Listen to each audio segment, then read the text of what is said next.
Você já conversou com um morador de rua e não acreditou na história que ele tinha para te contar? A história que eu vou contar hoje aconteceu alguns anos atrás. Eu estava pedindo esmola na frente de um banco. Nessa época eu já não conseguia mais trabalhar, eu já não conseguia mais ter uma vida social, eu já não conseguia mais fazer nada, eu já estava vivendo completamente em função das drogas. E esse rapaz me deu um dinheiro, ele foi parado por mim e eu pedi o dinheiro para ele e ele foi lá e me passou. Só que a conversa não acabou ali. Ele quis me conhecer um pouco mais. Ele queria saber um pouco mais do meu passado. E me perguntou como que eu tinha parado ali, como que eu tinha me tornado um pedinte. E eu olhei para ele e falei: "Não sei, simplesmente não sei como eu vim parar aqui". E eu comecei a contar para ele um pouco sobre o meu passado. Comecei a falar que eu já tinha sido aluno de Universidade Federal, que eu já tinha trabalhado em vários locais, que eu já tinha morado fora do país, que eu já tinha tido diversas experiências de trabalho, que eu sabia falar inglês, que eu sabia falar francês. E eu via nos olhos dele que ele não conseguia acreditar muito naquela história. Sabe quando você conversa com um morador de rua, ele conta que ele já foi milionário, que ele já teve isso, que já teve aquilo, e você fica pensando: ah, isso não bate um delírio dessa pessoa? Essa pessoa deve estar mentindo. Eu tive a mesma sensação quando eu olhei nos olhos dele. Parecia que ele não estava acreditando em nada daquilo que eu estava falando. Mas eu tinha certeza de que aquele era o meu passado, aquela era a minha história, e que eu tinha realmente passado por aqueles lugares que eu aleguei para ele. E depois disso, depois que essa conversa terminou, eu fiquei pensando justamente sobre isso. E fiquei pensando como que eu vim parar aqui, como que eu cheguei nesse ponto, como que eu me tornei esse pedinte, esse morador de rua, essa pessoa que não consegue mais ter uma vida normal, não consegue mais trabalhar. E aquilo ligou em mim, por alguns instantes, uma reflexão. Só que, obviamente, pouco tempo depois eu já tinha conseguido o dinheiro que eu precisava para ir na biqueira e para comprar mais cachaça. E essa reflexão ficou para depois, não foi muito aprofundada.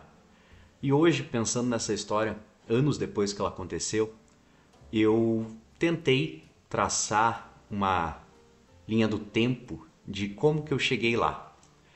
E tudo começou normalmente, né? Tudo começou do jeito comum, tomando umas, curtindo, vivendo a vida da juventude, da adolescência, depois vivendo a época da faculdade e sempre bebendo bastante, sempre experimentando vários tipos de substâncias diferentes, até que um dia eu vi que eu já não tinha mais nenhum amigo normal por perto. As pessoas que eu convivia na vida mesmo, no dia a dia, eram todas pessoas completamente malucas. Eram pessoas que já tinham uma longa ficha criminal, já tinham passado um bom tempo na cadeia, já tinham se metido em um monte de confusão, já eram acostumadas a viver na rua, eram acostumadas a passar por esses abrigos que as cidades oferecem. E todo o meu círculo social se resumia a esse tipo de gente. Todo mundo ali era maluco, todo mundo ali já era extremamente viciado e dependente e já não conseguia mais levar uma vida normal. E quando você começa a conviver com essa galera, mesmo que você tenha tido um passado um pouco melhor, que você tenha tido outras experiências, chega um ponto que você começa a normalizar aquilo e você começa a olhar para o lado e pensa: pô, tá todo mundo na mesma, tá todo mundo igual. A gente tá no mesmo barco furado, mas vamos seguindo, vamos tentar tirar a água aqui para esse barco não afundar. Desesperadamente, vamos unir as forças e vamos seguir por mais um dia.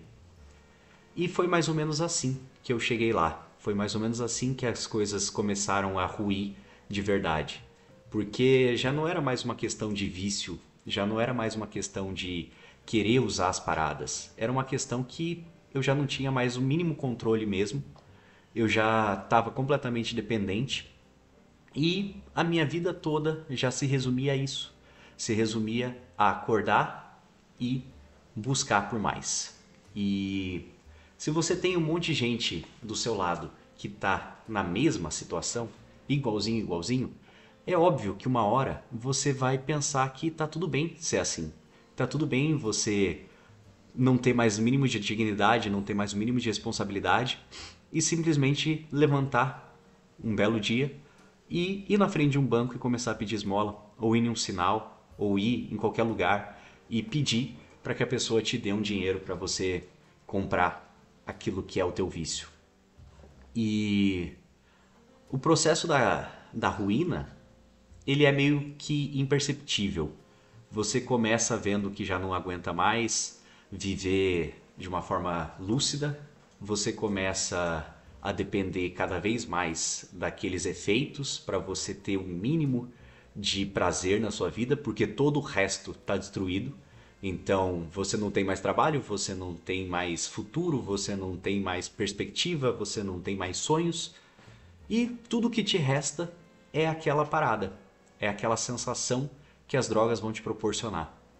E se você chega nesse ponto que nada mais importa a não ser a droga, é muito fácil você acabar se tornando um morador de rua, um flanelinha, um pedinte, porque você só tem um objetivo na vida: se drogar.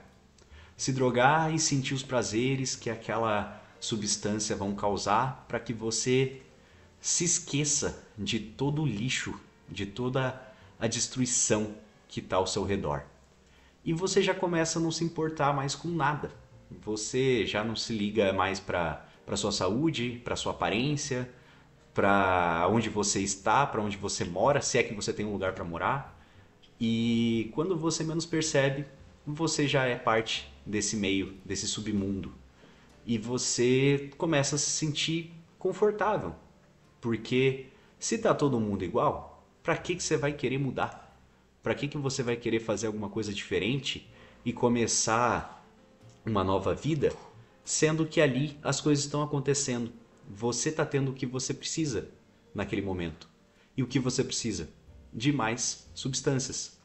E elas estão vindo, porque o dinheiro aparece, as pessoas doam, você vai juntando os trocados ali que você vai arrecadando durante o dia.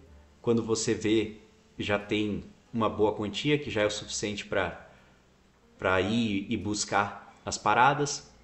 As pessoas que estão contigo também estão na mesma.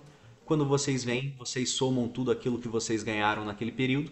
E tá bom, vocês já fizeram a boa do dia, vocês já podem ir atrás das paradas que vocês querem. E aí começa o caos, porque se não tem mais nenhuma esperança, você começa a se conformar com a situação e você pensa: realmente, eu nunca mais vou sair daqui.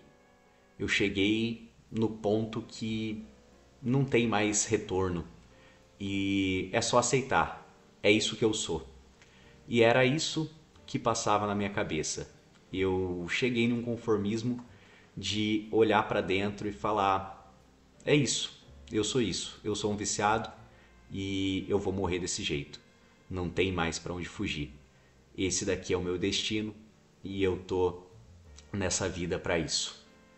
Só que, ao mesmo tempo, existe uma outra voz um pouquinho mais lúcida que ela vai te trazer flashes da sua vida antiga, quando você ainda era uma pessoa normal, quando você ainda conseguia usar as drogas sem ser tão usado por elas, quando você ainda tinha um emprego, quando você ainda tinha uma vida social, quando você ainda tinha amigos normais, quando você ainda tinha planos e projetos para o futuro. Só que essa voz ela pode ser facilmente calada. Quanto mais você usa e quanto mais você tenta ignorar essa voz, mais fraca ela vai se tornando. Até o momento que ela parece que ela desaparece. Parece que ela nunca mais vai voltar. E eu passei meses nessa situação, pedindo dinheiro, vivendo numas invasões com o pessoal e sem a mínima perspectiva, sem a mínima dignidade, tendo que depender dos outros para continuar naquele vício sem fim. E eu sempre tive muito medo, muito pavor de rato. E eu lembro que o dia que a minha voz original, talvez, voltou a falar e eu voltei a ouvir, foi o dia que eu tava numa invasão, deitado lá. A gente tinha virado a madrugada, muito louco, e a gente tava tentando tirar um cochilo, e eu tava encostado lá em cima de uns papelões, assim, naquela miséria, naquela sujeira. E eu lembro que eu tava encostado contra a parede, mamando uma garrafa de cachaça, a nareba entupida e compartilhando o último cigarro que a gente tinha. E eu lembro que eu olhei pro lado e tinha um rato desfilando a poucos centímetros de mim. E ele tava ali passeando, procurando resto de comida no meio daquele lixo. E eu lembro que naquele dia eu não senti medo, eu não senti pavor, eu não senti nojo do rato. Eu olhei pro rato e eu pensei, eu sou igual a ele. Eu tô caçando migalhas, eu tô caçando lixo, eu tô vivendo uma vida que nem dá pra chamar de vida. Eu tô vivendo como um bicho, sempre em busca da parada que eu tô viciado.